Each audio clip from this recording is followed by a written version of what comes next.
Hello everybody, Brian Keeler here. I'm here at the West End Gallery in Corning, New York, and I'm doing a landscape demonstration for a live audience. They've been a great audience with great intelligent questions.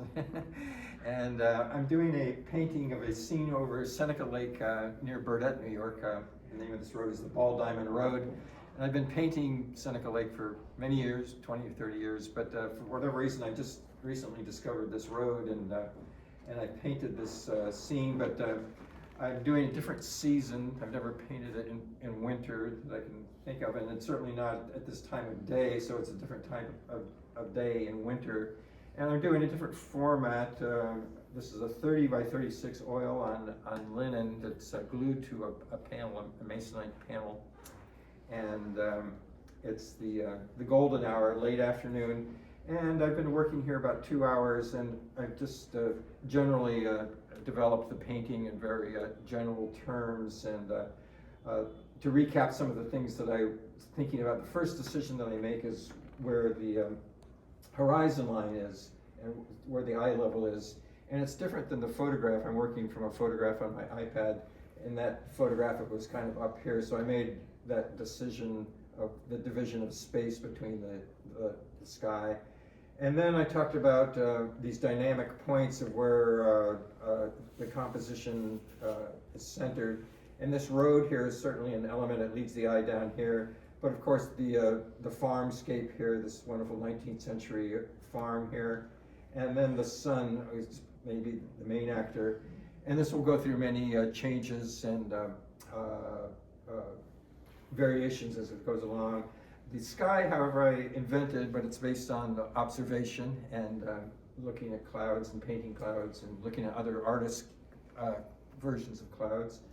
And so I've invented them, but part of the creative part is the arrangement of the clouds, the distribution of shapes, and the general overall abstract design.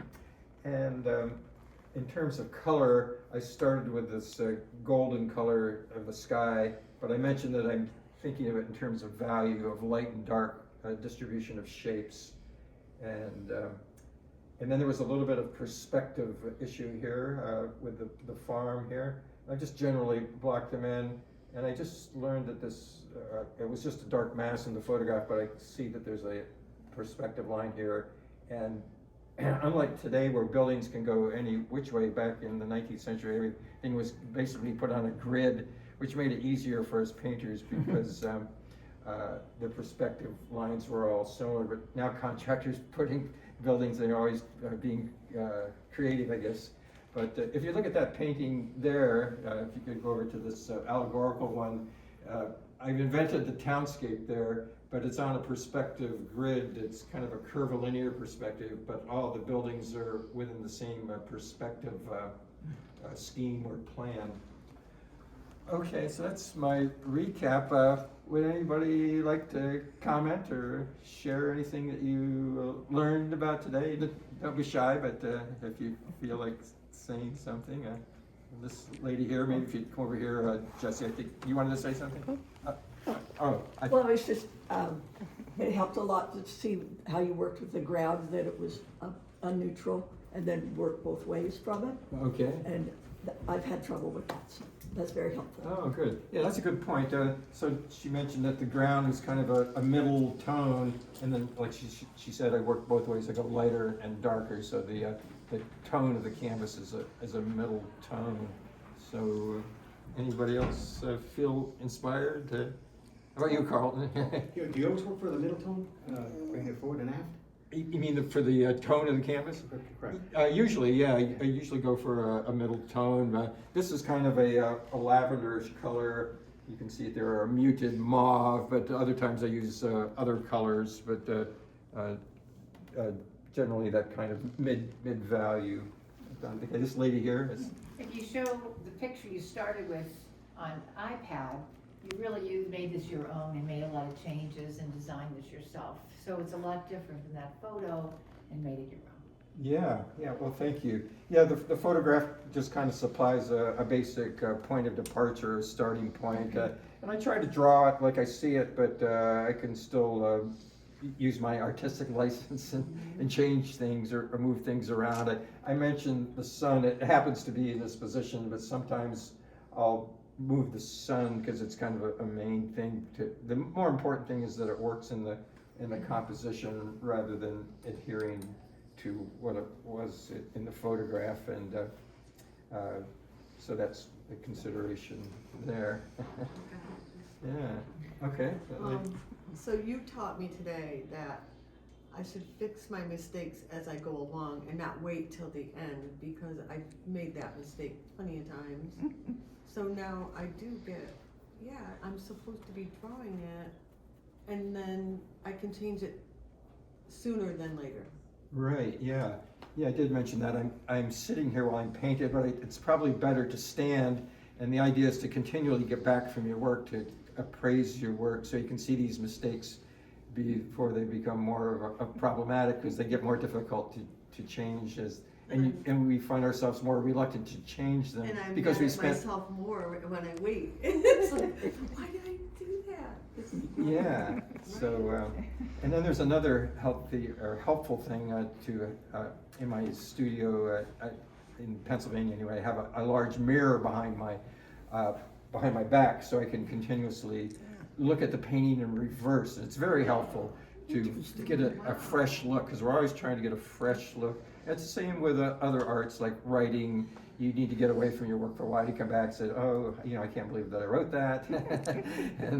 and so with paintings too, just another thing is just to maybe turn the painting upside down, and then you can see it more in terms of basic shapes and patterns, and you'll see things that get off and don't look quite right. Okay, anybody else feel inspired? This lady back here, this girl? I like the way you talked about like the topography of light. Like I always struggle a little bit with that, and I never kind of thought of it as a physical thing like that before. Oh, thank you.